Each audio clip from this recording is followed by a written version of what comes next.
Well, guys, the day is finally here. We have finally reached a full conclusion of how long Rashee Rice will be suspended. And honestly, I'm kind of glad to have this saga over because it has been very taxing for me in my fantasy rankings, just trying to figure out where to put this guy because many of you know I love Rashee Rice. Rashee Rice is consistently, I've ranked him crazy high compared to everybody else. But now it is inarguable that Rashee Rice cannot stay where I've had him ranked. We got word that Rashee Rice has been suspended for 6 games. He basically accepted the 6-game suspension, and he didn't put up a fight about it. So it is official. Rashee Rice will miss the first 6 games of the fantasy football season in 2025. Now, the first thing that I will address, because I know many of you have been waiting for me to address it, I was wrong.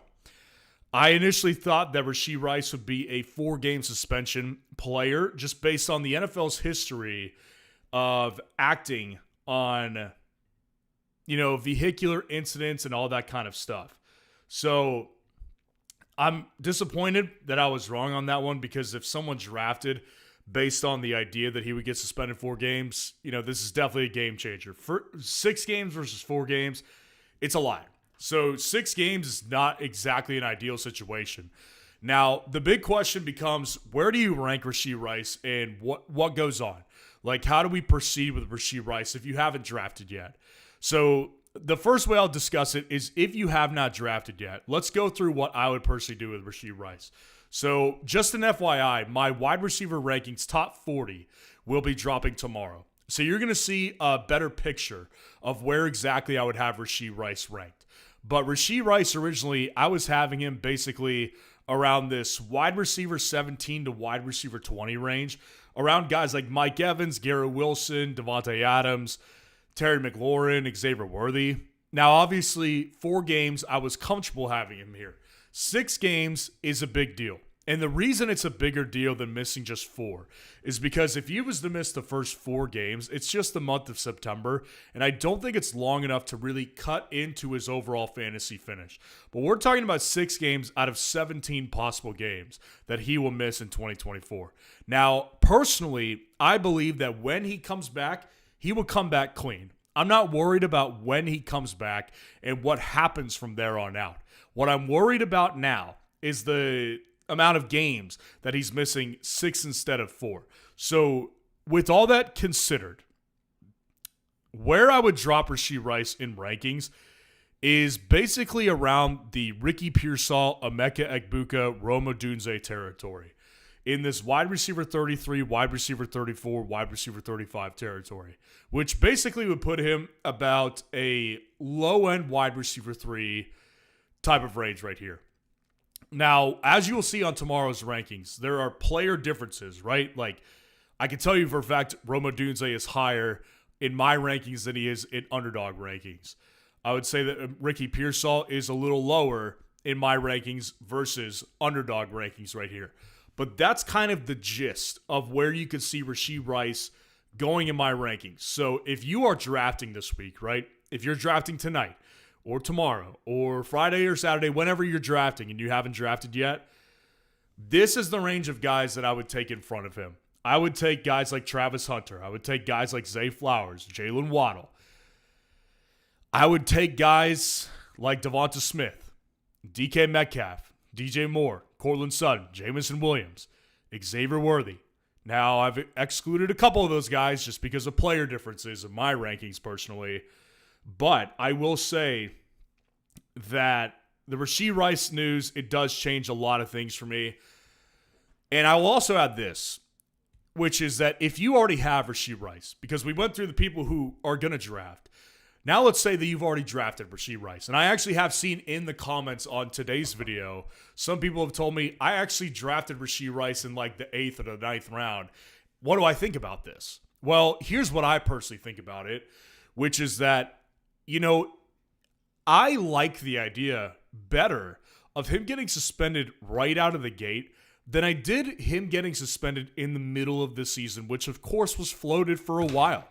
We didn't know if he was going to get suspended right away or after a little bit of time. I like it better that it's before the season and he just gets to come back and play a full season afterwards. Because the problem I had with that is if he played the month of September, got suspended through October and early November, then he would be expected to come back looking like the guy that he was. And I think it screws up your season. I personally think that a season uninterrupted is better than a season interrupted.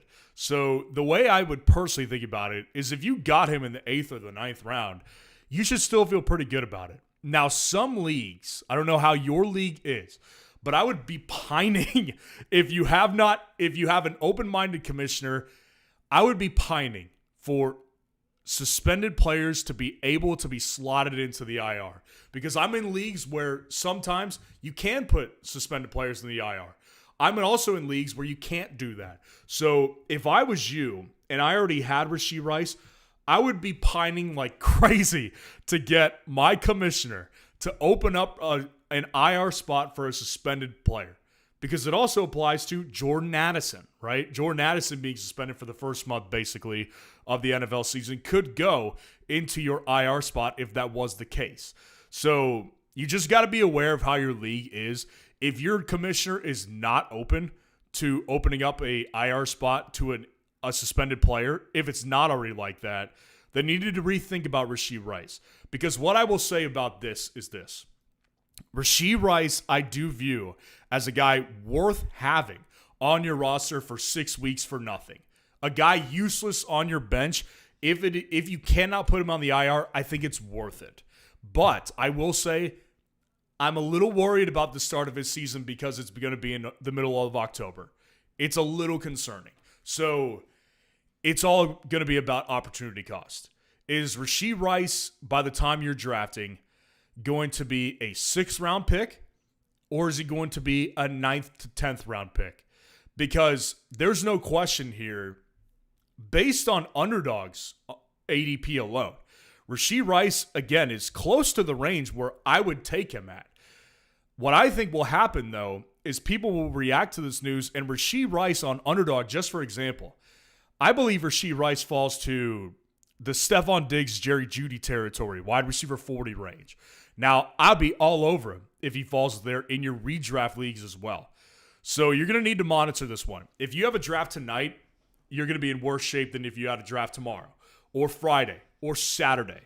You need to let time bake on this one because people will drop him in drafts and drop him in ADP. And I would say the later you could get him, the better. I'm still believing that this is a player worth taking in the mid to late rounds of your drafts if he could fall to you there. Now, I did want to cover a couple of other things that were big this week, and we'll answer some questions too.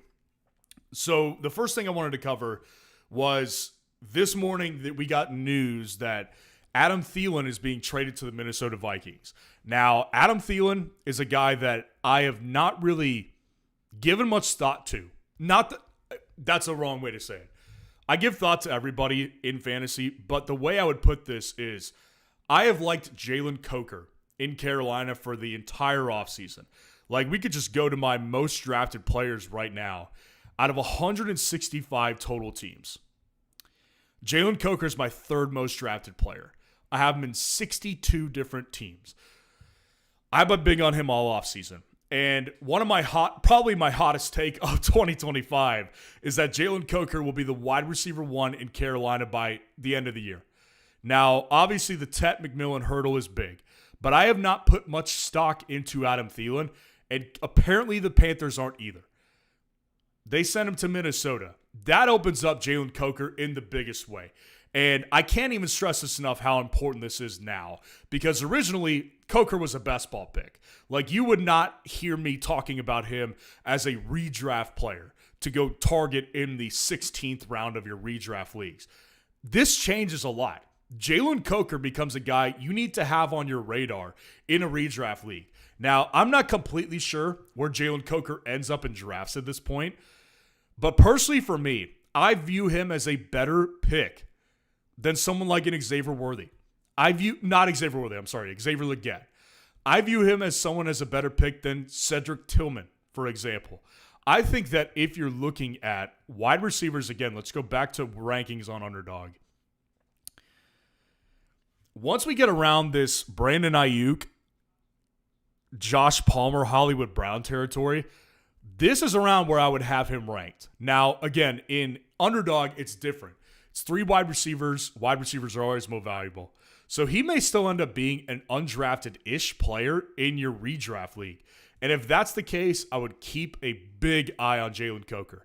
He is now more than just a best ball ad. He is a player that you need to be watching for in a redraft league.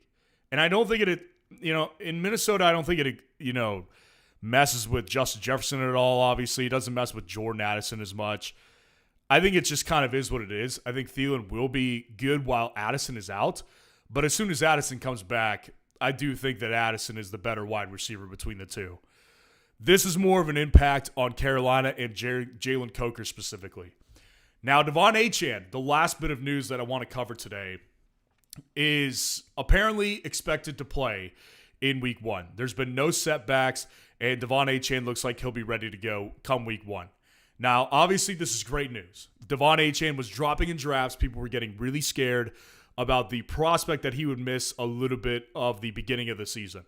So I would say that obviously hindsight is 20/20, but it seems a little ridiculous now that Devon Achane was dropping to the back of the second round in people's drafts. I think that was overkill.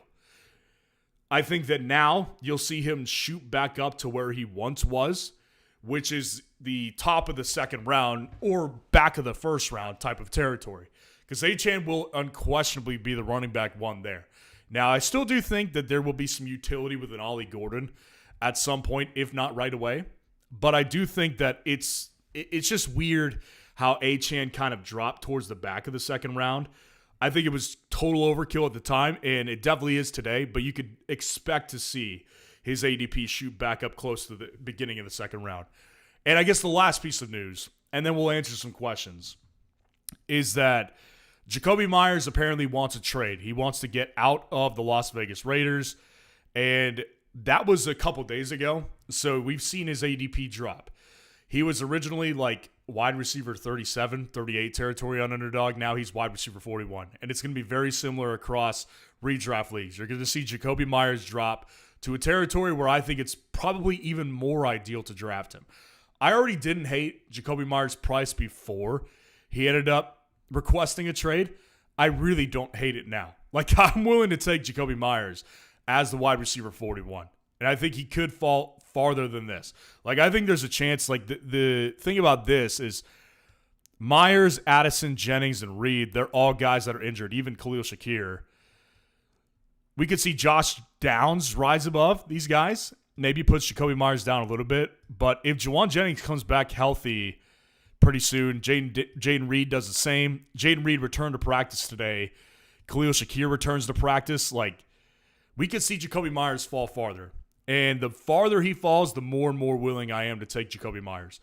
My personal opinion is he does not get traded by the Raiders. I think they can't afford to lose him because he is a really good possession receiver for an NFL offense. So I think that he still is in a good spot with the Raiders. I think that, a quarterback like Geno Smith will be good for him. And I think that they'll figure it out, whether it's giving him a pay bump or just converting salary into a signing bonus, whatever the case may be. He'll be a Raider. I'm not super concerned about this one, and I'll buy the dip on him. Now, let's get into some questions. We'll answer some questions about whatever you guys need answered. So let's start out from the top. If you do want to jump the line, the best way to do that is through Super Chat. You can jump the line, but I will do my best to answer everybody. Chaluda, what's going on, man? Draft Achane or Chase Brown? So I'm glad we just talked about this because the big thing that I saw, again, is that Achane fell to that back of the second round. That's where Chase Brown's being drafted at right now. Now, I think that it's rightfully so that Achane raises back up to the, top of the second round range, back of the first round range. I would definitely take Achane over Chase Brown. There's really not much of a threat behind Achane as there is with Chase Brown. And I wouldn't even say that Chase Brown's backfield behind him is like super threatening, like Taj Brooks and Samaje Perine. It's whatever. The reason I say that is because when I think about the way that the coaching staff in Cincinnati has approached this topic, it's clear that they do want to have a third down back that's not Chase Brown. So that's the only thing that I will say about that. But either way, I think that Chase Brown is the inferior option to Devon Achane. So I would definitely draft Achane over Chase Brown. Percy Creams, what's going on? About to be the back-to-back-to-back triple champ in fantasy this year. Well, let's go. Let's win, man. I can't wait. I literally can't wait for the season, man. I am like dying over here. I'm so ready for the offseason to be over. We're going to win this year, guys. Win big, and big news is going to be dropping here soon. Elite Division Sports, what's going on? Hey, Roundup. My name is Ryan, by the way. You don't have to call me Roundup. Thanks for all the hard work you put in. I respect and appreciate your takes. Go Steelers. I appreciate that. Appreciate the compliments. And, go Steelers for sure, but that team just disappoints me every year. So it is what it is. But I appreciate the kind words. I drafted King Henry in all 4 leagues. Very interesting. Yeah, I'll be really curious to see how he does this year. There's no question that he could be really good, or it could end up being a fall-on-your-face type of situation. I'm not really sure. Adrian M., what's going on? I appreciate the super chat. Hey, brother, what do you think about JCM Bill now the situation? That's a good one to talk about, too. So JCM Bill is Ja'Cory Krosky Merritt. For those of you who don't know who Bill is, his legal name, I guess, is Bill Krosky, which is hilarious. You know what? The deal in Washington right now is interesting because obviously they have Eckler, right? And Eckler is not a guy that I view as a legitimate threat. I really don't get worried about him. I think it really comes down to Chris Rodriguez or Jacoby Krosky Merritt. And the way that this team has talked him up all offseason and what we've seen from him in the preseason, it clearly indicates that he's the most explosive back in this backfield. So my thought on it is this. I think that there's a realistic shot that Eckler could start out the year getting a bunch of touches. I think there's a realistic shot that he starts out the year being the lead back in Washington.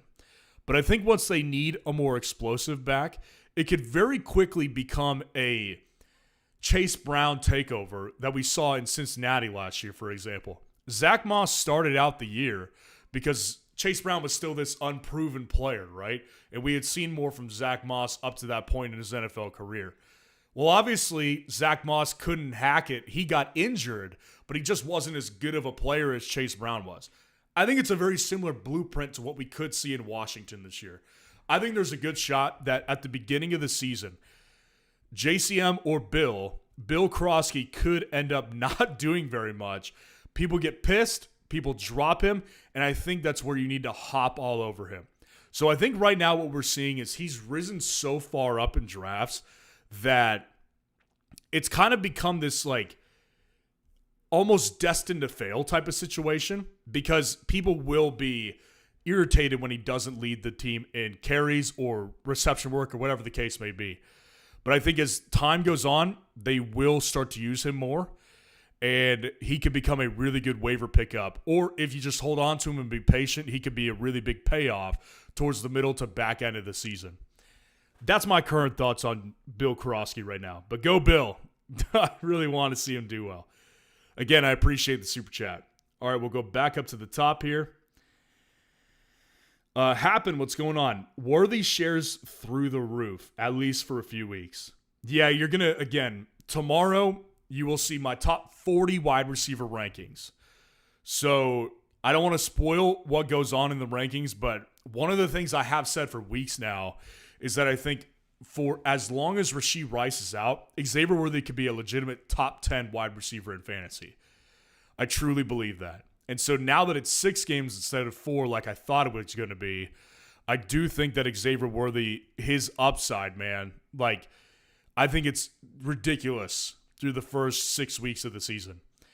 And I'm at the point with Worthy where I'm like, seeing where he's drafted, I think it's worth taking him everywhere. Not just in underdog. In redraft leagues, like he's priced around the same spot. And I think it's well worth it. because Worthy's role on this offense will increase, in my opinion. So I do think that he just has a bigger role in the offense this year and is a better fantasy player as a result. So Worthy, yeah, like I think the shares going up, it's going to be big. Next, we've got Rowan Cox. What's going on? Do I trade Jerome Ford for Rashee Rice right now? Oh my God, if you could do that, that'd be amazing. I mean, if you could trade Jerome Ford for Rashee Rice, I would do it in a heartbeat. Because listen, the bottom line is this. Like, Jerome Ford, I do like him in certain respects this year, actually. He fit my unsuspecting league-winning running backs criteria, and I do believe he will start for this team, but it's bottom line, like a bad offense. The Chiefs have a great offense, obviously. So the minute Rashee Rice comes back, I've got no concerns about his play. So yeah, for me, I think it's totally worth it. If you can actually do that, like I think that'd be game-changing. That's going to be interesting to see. I'm really curious to see how far Rashee drops in drafts, and if people think a trade like that is acceptable. Because if you could do that, and you could grab Rashee Rice for that price, do it in a heartbeat. I'm really curious to see how far he drops in drafts. Kalen Howell, what are we thinking for flex week 1? DK or Trey Hendo full PPR? Without looking too closely at it, I definitely would lean Travion Henderson at this point. But again, my week 1 rankings are not finalized. Next week, we will officially dive into week 1. So stay tuned for next week, because what a lot of people who are new to fantasy are about to find out is that my overall year rankings are going to look very different from my weekly fantasy rankings. And by the way, guys, once FS Roundup is live, you will see my full rankings, the top 200 players basically, every single week. So make sure to stay tuned for FS Roundup. I'm actually going to drop a link in the chat below, just because, again, it's literally the biggest thing in fantasy sports history. Nobody's ever done what we're doing. Automating the waiver wire process, like that is something nobody's ever done before. And I could just put up my rankings behind a paywall and be the end of that. Well, no, the bottom line is, like, I'm trying to give you more value than I could ever give you on Patreon or just in my rankings alone. And that's what you're going to get with the waiver wire process. Like, my rankings are secondary to the real value you're getting, which is the waiver automation. So I'm really excited to drop that for you guys. But week 1 rankings, yeah, they're going to be coming soon. Let's see what else we've got going on.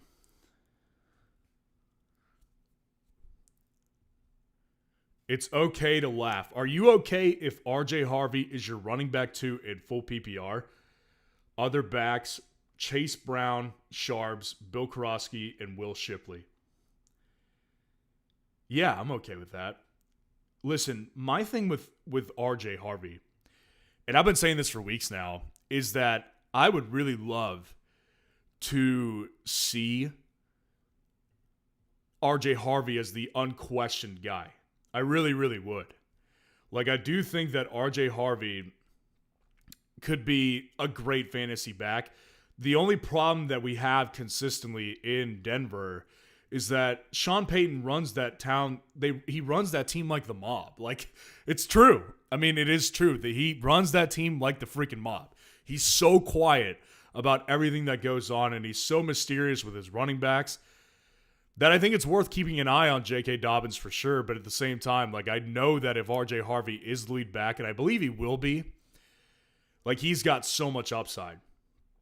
So at the end of the day, like, I think R.J. Harvey may feel a little bit uncomfortable at first being your lead back, but I think in the long run will be a guy that you're happy is your second back by week 8, week 9, week 10, when J.K. Dobbins inevitably slows down. Dizzy B, what's going on? I took him in the 9th rounder in my Flounder League. I'll take him in my big league too. He'll ride the bench for 4 to 6 weeks, then come in and kill it. I agree. I think a 9th round price is fantastic for Rashee Rice.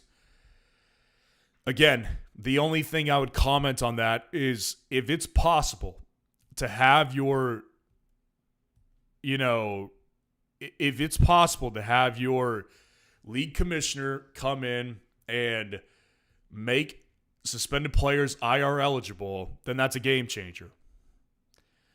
That's a game changer. Kid Cundy, what's going on? If someone offered you Rashee for Ford, they're on crack. Yeah, I would probably have to agree. I mean, that's a crazy offer. But again, if you could take advantage of it, do it. SR20 Mar, what's going on? Appreciate the super chat. Zach Charbonnet or Mason? Adam Thielen or Jaden Reed? So I'm assuming that these are just overall decisions for the season long, not just week one. So Charbonnet or Mason, it's a good question. I think Charbonnet is definitely probably the best handcuff back you can have. But I have said this for a while. I think that if Kenneth Walker stays healthy for a full 17 games, which is hard to conceive, but it's possible. If that happens, I do personally believe that he could be a top 5 back this year. I mean, the way Clint Kubiak, the offensive coordinator over there, has talked him up all offseason about how much they're going to use this guy, it would indicate really good things for Kenneth Walker as a starting guy. So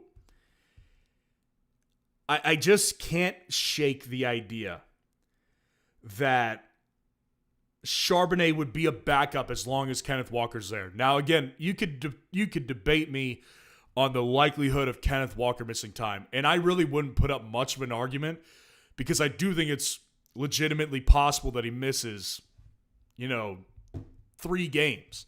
But at the end of the day, if you're only getting a good Charbonnet production 3 games out of the year, it's not worth it. Whereas we go over to Minnesota, and I look at Minnesota's offense, and I say to myself, I think that we've seen every indication that they intend to split this backfield and have Jordan Mason involved on a weekly basis. Like with Aaron Jones, they've made it clear they want this guy to be 15 touches per game, nothing more.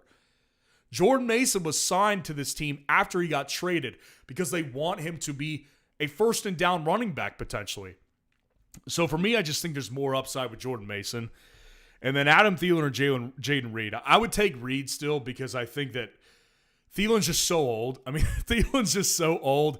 And realistically, I just can't see him doing much more than giving you a couple big games, which Jaden did the same last year. But I just see way more utility with Jaden throughout the rest of the season than I do with Adam Thielen. So I would take Jaden and I would take Mason. Appreciate the super chat. Dizzy B, appreciate the super chat as well. Mims and Christian Kirk. Any thoughts? Good question. So I want to start out with Christian Kirk.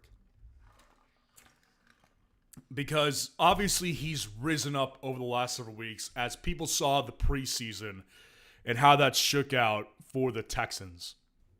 Now, my personal opinion on Christian Kirk is that he's older and he's been more injured over the last several years. So even though he is the theoretical starter right now, I just don't see that lasting. I do believe that at some point we will see either Jalen Noel or Jaden Higgins take over in that wide receiver room. Not over Nico, but over Xavier Hutchinson and over Christian Kirk. And I think that Jalen Noel will do that relatively quickly. I'm not big on Christian Kirk personally. Now, when he plays and he's out there, I think he does have upside because, again, Stroud is a good quarterback, and you do have a lot of throwing upside in that offense without a clear running back one at this point. So I do think that Christian Kirk can provide upside, but I don't think it's going to – I think it's going to be short-lived. Marvin Mims, I kind of think the same. Like, Marvin Mims, the good thing about what we saw in the preseason – is that he was playing more snaps with the starters than we had ever seen. People are taking that and running with it. I can't help but to think that once the season starts, like, Sean Payton's going to do Sean Payton things and take him out of the lineup because he's done that every year. So I get it. Marvin Mims, electric. and could give like major pop upside. God, I just can't buy in. Like I just can't. This guy is just he's just never served a role in this offense that makes me feel like he's going to be legitimately a part of the offense every single week. I think it'll be similar to what it's been like over the years, which is solid player. I think he will be a guy that you could put in desperate situations, but I also think that he will be more of a best ball play. Appreciate the super chat. And then Sab92, what's going on? Appreciate your super chat. Would you draft Jacobs and Chase over Derrick Henry? It's a really good question. I would definitely draft Josh Jacobs over Henry. That shouldn't surprise people who are familiar with me. I have Josh Jacobs ranked as my 6th overall player in fantasy this year. It shouldn't be surprising. Now, Chase Brown is a difficult one. Because on one hand, I'm tempted to do that. Because it's a younger player, high upside offense as well. And then on the other hand, Henry, it's like we didn't see a drop-off from him last year. He's going to be the red zone guy always and every time. But at the same time, man, like Derrick Henry's age is concerning for me. And I know people out there don't want to acknowledge that. It doesn't make much sense to me. Like, I think that it's pretty ignorant. Not ignorant. I think it's arrogant to ignore history on running backs and where they hit the cliff. Like, it happens. It happens every year to every running back in the history of the NFL. While Derrick Henry is uniquely built, it could happen this year. I think this year is where I start to fade him. I'd probably go Chase Brown over him, but it's very close between those two. Like, honestly, it depends on the day. It depends on the format. If I'm in a half PPR league, I'm probably going to lean Henry. But if I'm in a full PPR league, I'm going to lean Chase Brown. That's the way I would look at it. So they're very, very close. I think they're both good options in their range of the draft. Half PPR, lean Henry slightly. Full PPR, lean Chase Brown. But again, I appreciate the super chat. That is how you jump the line, guys. If you want to shoot a super chat over, you do get your question answered immediately. But until then, we will just go back up to the top from where we left off.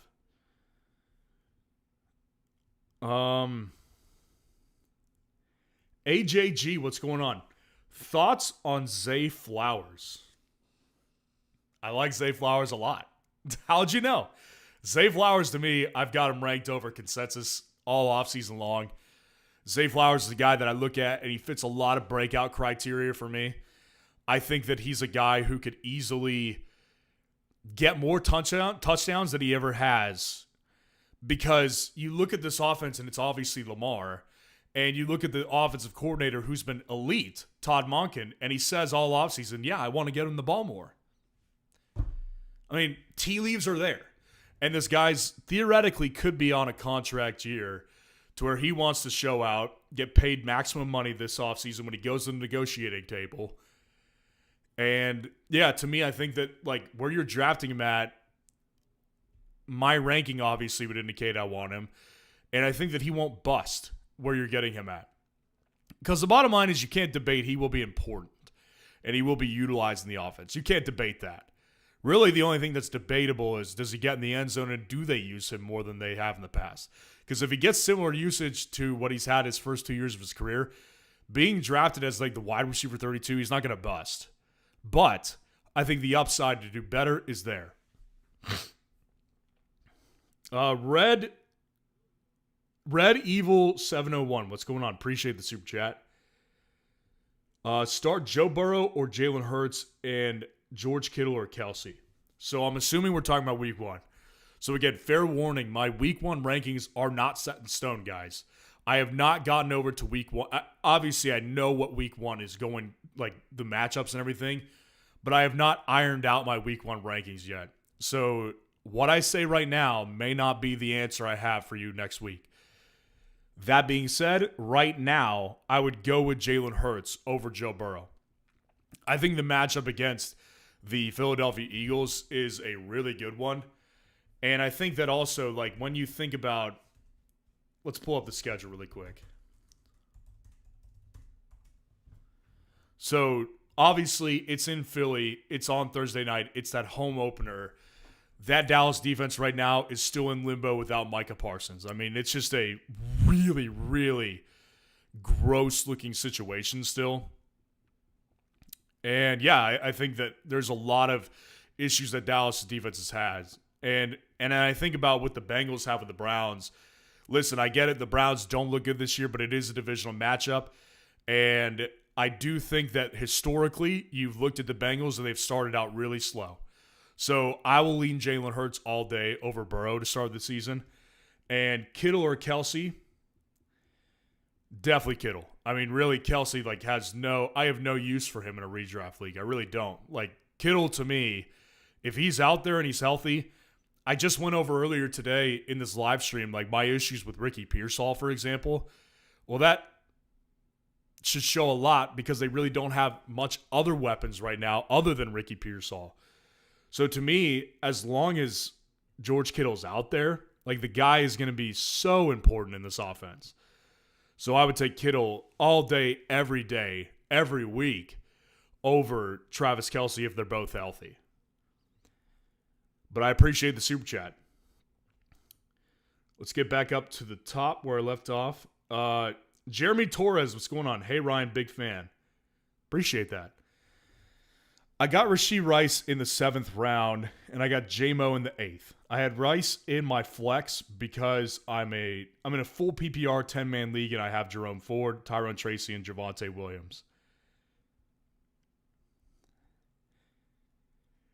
Yeah, the 7th round is a little bit closer to that edge where I'm like, I wish I could get him for cheaper.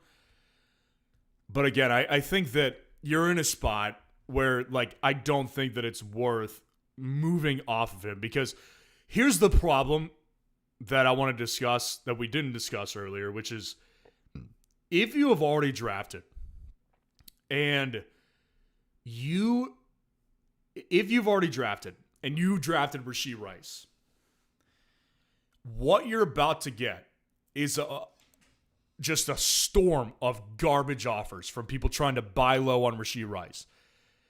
Don't be desperate, guys. I mean, I get it. Rashee Rice missing 6 games sucks, but you cannot undersell this guy. He will come back and be a dominant player. So what you're about to see, I'm just warning everybody who has Rashee Rice right now, you will get a storm of garbage offers. Don't take them. Again, wait until you see my wide receiver rankings tomorrow. It's top 40. So Rashee Rice will be in that range. And you'll see exactly where he stacks up around guys like that. And it'll give you a good idea on trade value for him as well.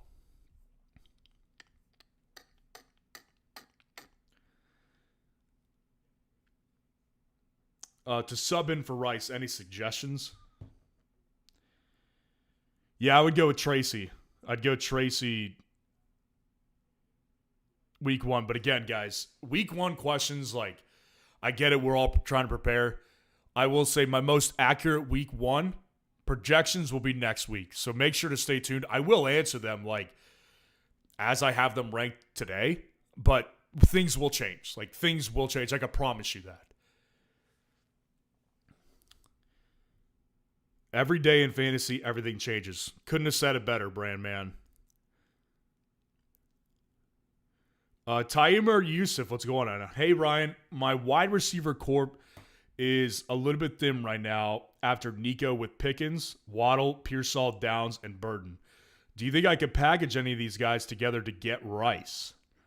Oh, you definitely could. The question is, do you really want to do that?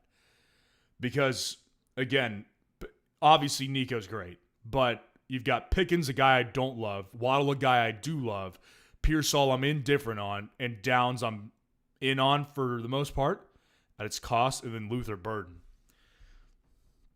Now, the ideal scenario for me would be to package together George Pickens with like a Luther Burden. And I feel like that's doable now.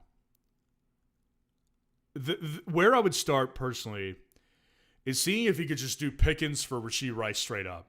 I think if you could do that, that'd be great. Because, again, I'm way lower than consensus on Rashee Rice. And I'm sorry, I'm way lower than consensus on George Pickens. And I think that with the Rashee Rice suspension, I think there's an opportunity window here for you to be able to maximize that and say, hey, I'll give you Pickens for Rashee Rice straight up. And it may sting a little bit in the beginning if Pickens has a couple good games throughout the year, but I think if you hold water, it could pay off in the long run. So that's where I would start, because I honestly don't think people would say no. Honestly, like, just quick chat in the chat, like, would you guys pick Rashee Rice or George Pickens? Who is your guy? Like, who would you rather have to be your wide receiver in 2025? Rashee Rice or George Pickens? Answer in the chat. I'm curious. Because for me, it's a clear Rashee Rice. However, I will say that my rankings don't reflect that, but they're not far off. Thagar, what's going on? Quarterback to start 18-man league. Bryce Young or Purdy? Oh, Purdy for sure. I mean, Bryce Young, look, guys, like, I get it. Bryce Young, like, he had a good resurgence last year after being horrific. But my thing with him is he still has a long way to go to prove to me that he's a legitimate fantasy quarterback that I would put in my lineup. Brock Purdy has proved that year in and year out. Brock Purdy for sure over Bryce Young. Again, guys, the question we're posing in the chat, Rashee Rice or George Pickens? I'm going to actually add that to the chat right now so people can all see it, just in case they didn't hear me say it.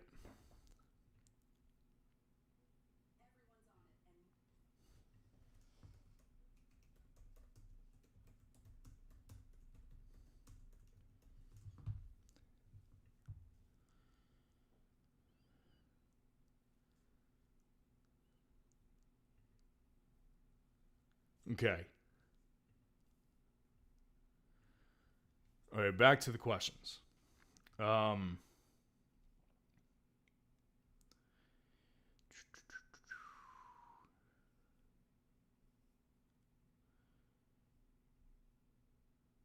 AJG, what's going on? Zay Flowers or Aaron Jones in the flex?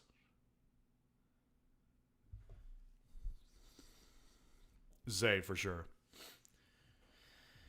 Again, week one is not ironed out, but I could confidently say Zay Flowers will be my flex preferred week one. Like, the gap is too big for this one. Like, Aaron Jones, again, I think will share the backfield. I also think they have a tougher matchup. Like, Minnesota is taking on the Bears in week one in Chicago. Like, that's gonna be a tough game. And again, I think if you limit the touches for him, which I think are definitely going to be coming, then I would say Zay Flowers, you couple that with what I've been talking about all offseason about him getting more involved, I would take him in that high upside matchup versus the Bills all day.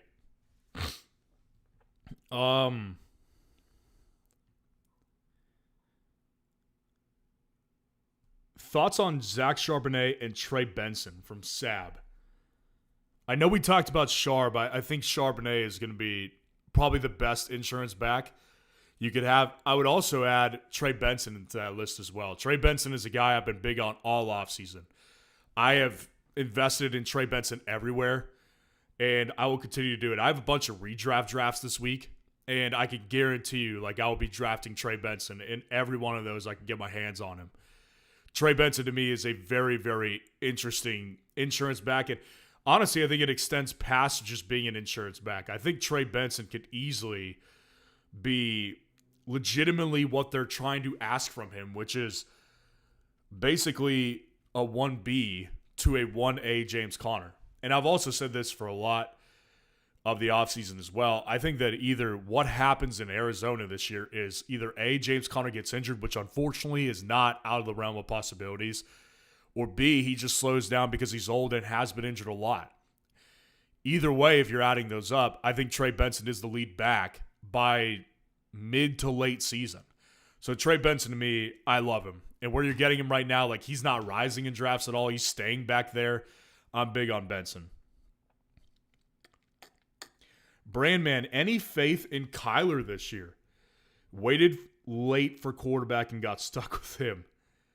Yeah, I don't think it's a bad move. I really don't. Like, I mean, obviously he's not tremendous, but, you know, the thing, I know it's become popular in the fantasy space to kind of hate on Kyler, but there is things working at his advantage.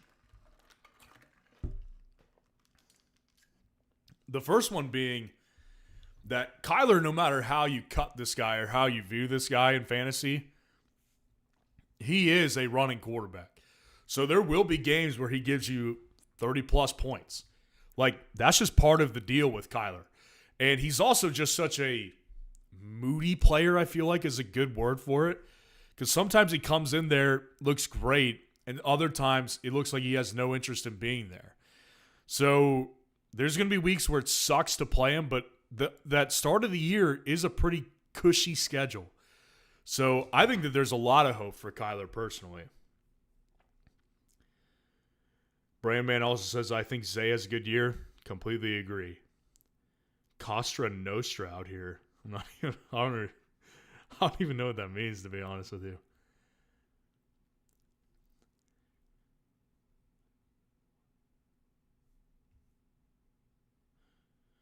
Mar, what's going on? So I have Harvey as my RB2, but I also have Pacheco on my bench. Should I start Pacheco at first? Yeah, I think that's a safe way to play it.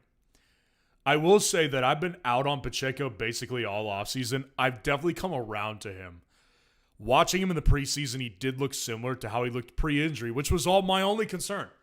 Like, they have no real competition behind him. I mean, Kareem Hunt will be fine for a couple games. But Pacheco, to me, yeah, like I would definitely put him in over RJ Harvey at first. I think RJ Harvey is a wait-and-see type of situation. And not even that I don't trust Harvey. I think Harvey will eventually be the starting running back for Denver. But I do think that based on everything we can gather, they look like they want to use J.K. Dobbins at the beginning of the season. So I think just for safety purposes, you're better off going with Pacheco at the beginning of the season. Max M, what's going on? Burrow, Bijan, Bucky, Zay, DJ Moore, Bowers. Need one for flex. Pearsall, RJ Harvey, Kupp, or McMillan. McMillan is in Jalen McMillan? Because you can't do that. Am I missing another McMillan? Oh, Tet McMillan. Yeah, I would say Tet is where I would lean. Yeah, I would go with Tet. I think that he's the clear wide receiver one, and I think Jacksonville, that matchup to start the year, is good. Pearsall is my second option. But, again, RJ Harvey I don't think is a terrible start, but I would prefer the concerned... I would prefer the carved out role that we have for Tet and that we would have for Ricky over what we believe could be the case for RJ Harvey. But again, can't stress this enough. My week one rankings are not set in stone. Grizzy just secured a trade sending Mike Evans and Zach Charbonnet for Joe Burrow and Rashee Rice, pairing Joe up with Chase to make a wicked combo. Definitely a wicked combo. I do think Mike may have been an overpay Rashee Rice, but I will say I do like that stack for Joe Burrow and Jamar Chase. Henry's age is a concern. He will drop off one day. It's a fact. I mean, I know people shout at me when I discuss it, but, like, it will happen. It happens with everybody. Just the bottom line of football, guys. Henry is safer than CMC to me, Joe Blacko says. Yeah, I mean, I have actually discussed that a lot this season as well. Like, they're both risky to me. Like, they're both risky for different reasons.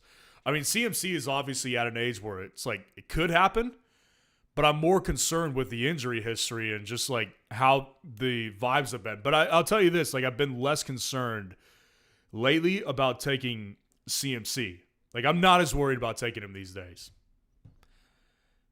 So I would definitely take CMC over Henry. Is he safer? That's debatable. Yeah. Sab92, appreciate the super chat. Egbuka, Tet, or Matthew Golden? Again, if it's for week 1, I would lean Tet. Now, if we're talking about drafts, I would also go with Tet. But I will say this. If you get Egbuka in your draft, I would rather hold on to him long season over Tet. It comes back to a prospect belief. I believe in Emeka as a prospect and as a player more than I believe in Tet. I just do. So I think that with Carolina, like Jalen Coker's a guy I really like. I think there's a realistic chance that he could become a really big thorn in Tet's side. Whereas with Egbuka, I think he could get out to a hot start and really just solidify a top-tier role in this offense. Matthew Golden, the thing about him is I like him. You know, you'll hear me talk about him tomorrow on the video, but I will say this, like, the crowded room in Green Bay does worry me a little bit. So if we're talking week 1, I'd go Tet. If we're talking long season, I would go Egbuka. And I appreciate the super chat. That is how you get your question answered immediately. You can jump the line by doing a super chat. But I am going to try to answer as many of these questions as possible right now.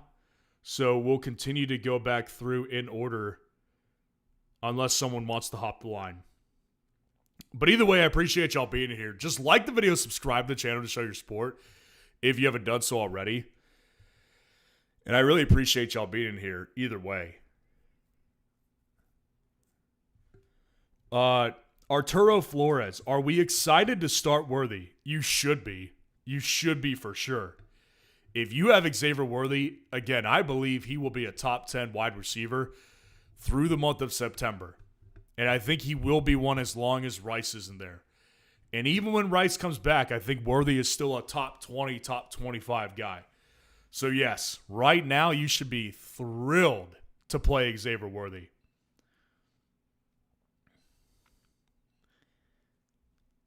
Grizzly says, I would be if I had him. Great flex player, in my opinion. Totally agree. Jeremy Torres says, thank you, Ryan. You demand. Round up to the moon. I appreciate that. We've got big things coming, guys. Stuff that's never been brought to the space before. You can't even imagine what value you're getting from me. This is more value than you could ever imagine, guys. It's ridiculous what we're bringing to you guys. I can't wait to unleash it.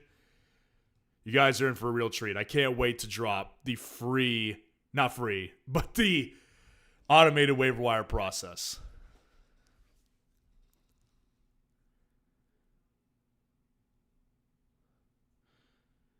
Jeremy Torres, Mark Andrews or David Njoku? I would definitely go with Njoku. Andrews is very frightening. I mean, he broke history last year. Like, his touchdown rate was ridiculous. And listen, I'm not even here to debate the possibility that he would be, like, not used in the red zone this year. I think he will be. But I will tell you this, like, as long as he doesn't see a resurgence in targets from last year, there's no way that he gets that amount of touchdowns this year. It's like almost impossible. So with Njoku, as long as the guy's healthy, he's going to be a top-tier target, if not the main target for Joe Flacco. Like several years ago, David Njoku was an elite tight end with Flacco. And I think we could see a very similar thing as long as Flacco's the starter. Red Evil 701, appreciate the super chat. Jackson Smith and Jigba or Jerry Jeudy, accept or decline trade. If you're getting JSN, I would take Jackson Smith and Jigba in a heartbeat. If they're trying to get Jackson Smith and Jigba for Jerry Jeudy from you, I would not only decline that, I would heckle them. I mean, what an embarrassment. I mean, I would ridicule them if they were trying to get Jackson Smith-Njigba for Jerry Jeudy. I mean, they would have no chance of living it down if they were trying to get Jackson Smith-Njigba for Jerry Jeudy. I mean, talk about an embarrassment.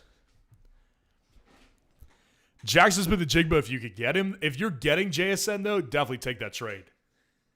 But if they're offering you Jerry Jeudy for Jackson Smith-Njigba, I mean, what a disgraceful offer. I mean, absolutely disgraceful. So, no, don't take Jerry Jeudy, but yes, if you could get JSN for Jerry Jeudy, yes, do that. But I appreciate the super chat.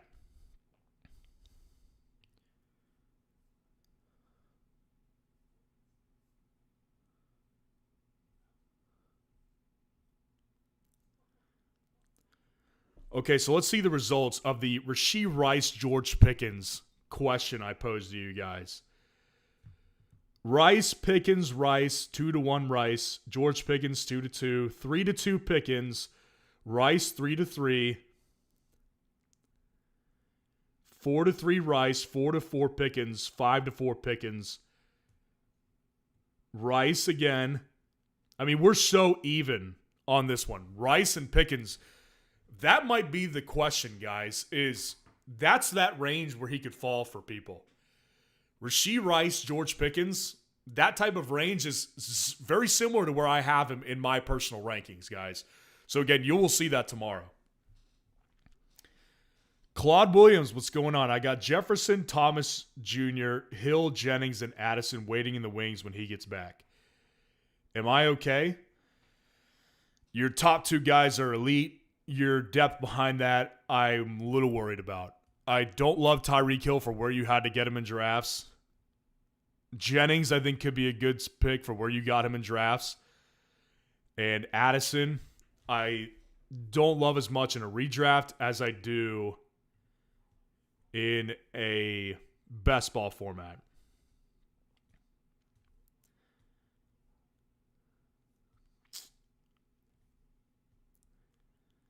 Pickens again. Adrian M asks, who to start, Kraft or Tyler Warren? That's a really good question, honestly. Week 1, wouldn't surprise me if Warren got out to maybe a slower start, but I think I still got to go with him. Like, I don't have a problem with Tucker Kraft. I think he will be a good tight end option, but the matchup against the Dolphins, they're so weak defensively. I mean, it's honestly kind of embarrassing how weak they are defensively, but I do think they're just weak defensively. I think Tyler Warren is a day one impact player. I don't have many reservations. But I do think Tucker Kraft is a good play. Hunter Baldwin asks, I have pick 10 and a 10-teamer. I've been mocking Puka and St. Brown, but I was wondering if I should go with Achane and one of those wide receivers. Yeah, I personally I would go with Achane. We've got the confirmation that he's going to play. I think it's ideal if you went with Amon-Ra St. Brown and Devon Achane. But if Amon-Ra is gone, Puka is a good pick too. Like I think Puka could be an outperformer of Amon-Ra. I'm more worried about the Stafford injury. So we're going to go through 3 more questions. If you do want your question answered, if you want to make sure it gets answered, the super chat will make sure you get the question answered. But if we don't get any super chats, totally fine. We'll just answer the last 3 questions. Again, like the video and subscribe to the channel to show your support. I appreciate y'all being in here.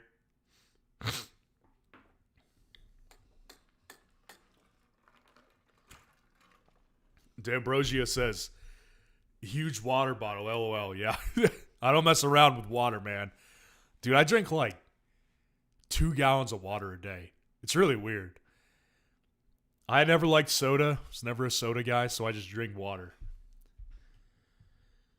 Evan Gillespie, what's going on? I have the 105 pick in a 10-man PPR league, and I'm wondering who to draft second round with taking CD in the first.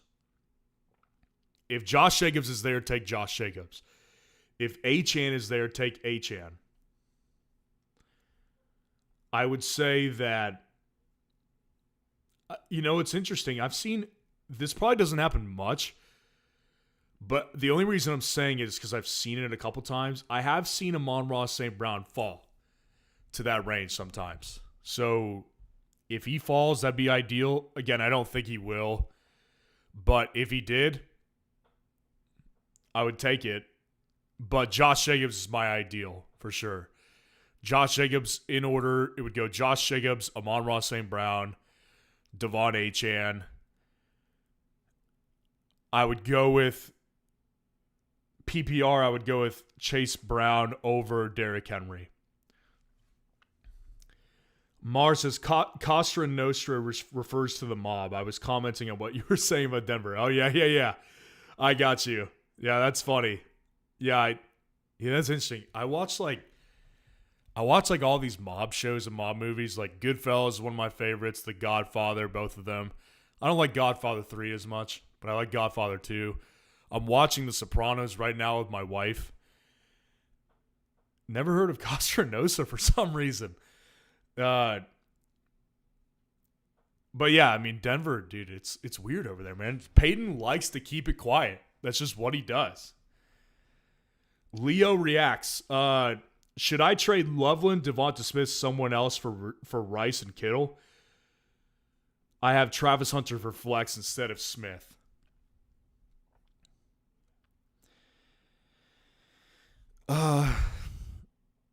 Giving up Devonta for Rashee Rice is questionable. But getting that big of a tight end upgrade with Kittle, I think is worth it. I would just try to see if you could get away with that. I would try to see if you could get away with Loveland and Smith for Rice and Kittle. Just because of the Rashee Rice suspension. I think they might take that. I do. Because, again, with Rashee Rice, he's not going to be doing anything for 6 weeks. But for those of us who know how good he is, he will come back and be really good. Okay, we'll end it off with Hunter Baldwin. I have pick 10. Okay, I already answered that one.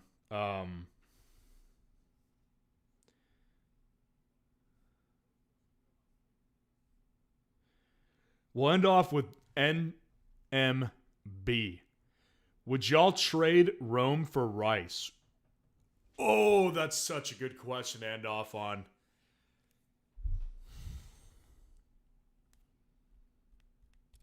I have to think about that one.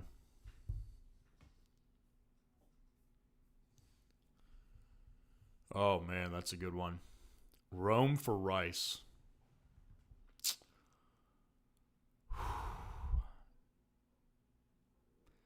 I think I would. The only reason why is because where you drafted Rome doesn't have to step in as your flex if you drafted smart. I shouldn't even say smart. If you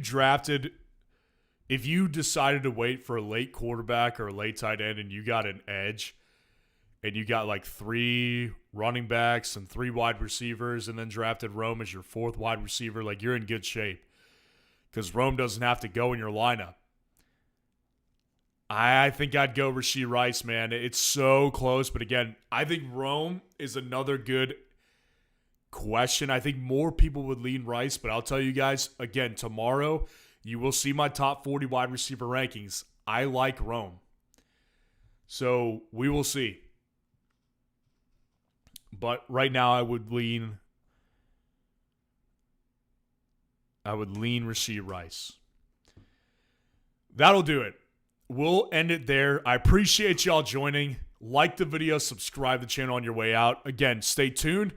Top 40 wide receiver rankings tomorrow. And stay tuned for the big drop on fsroundup.com. Can't wait to bring you the automated waiver system. Never been brought to this space before. And my full rankings will be on that site as well. But again, that's secondary. The waiver wire tool is what will win you leagues and help you win money. Love you guys. See y'all tomorrow. Peace.